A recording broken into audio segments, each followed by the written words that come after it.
Friends ఎలా ఉన్నారు? అందరూ బాగున్నారా? బాగుండాలని మనస్ఫూర్తిగా కోరుకుంటూ చూడండి ఫ్రెండ్స్, మనము పాస్తా చేసుకోబోతున్నాం ఇండియన్ స్టైల్లో, ఇండియన్ టచ్ ఇచ్చి. సో మీకు ఈ వీడియో కావాలంటే పూర్తి వీడియో పార్వతి హోమ్ రెసిపీస్లో ఉంది, చూడండి. సో మనం పాస్తా ఎలా ఏంటి అనేది చేస్తున్నాము.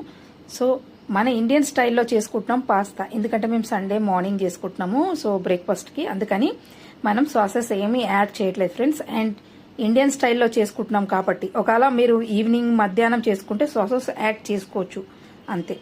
ఏముంది, soya sauce, chilli sauce and green chilli, ఇంతే కదా ఫ్రెండ్స్, వేసుకోండి. కానీ మార్నింగ్ పడిగడుపున వేసుకోవద్దు అనమాట, ఎందుకంటే మంచిది కాదు. మనకు అలవాటు లేదు కదా, మనం ఇండియన్ ఫుడ్, మనం చైనీస్ ఫుడ్ ఎక్కువ తినం. సో కొత్తిమీర లేదు మా ఇంట్లో, అందుకని పాలకూర వేసేసి అడ్జస్ట్ చేశాను. చాలా బాగుంది, మంచి ప్రోటీన్, మంచి మనకి అందుతుంది బాడీకి, అందుకని ఇదే వేసేస్తున్నాను. మంచి న్యూట్రిషన్స్ మనకు అందుతుంది మార్నింగ్, అందుకని నేను పాలకూర యాడ్ చేశాను ఫ్రెండ్స్. సో తప్పకుండా మీ ఇంట్లో ట్రై చేయండి. ఇంకా పాస్లే, ఇంకా వేరే ఆకుకూరలు ఎన్నో ఉంటాయి, అవన్నీ కూడా వేసుకోవచ్చు ఫ్రెండ్స్. లెట్యూస్ ఆకులు కూడా వేసుకోవచ్చు, ఏవి కావాలంటే అవి వేసుకోండి. ఇంతే ఫ్రెండ్స్, ఎలా అనిపించింది ఈ వీడియో? నచ్చింది అనుకుంటున్నాను.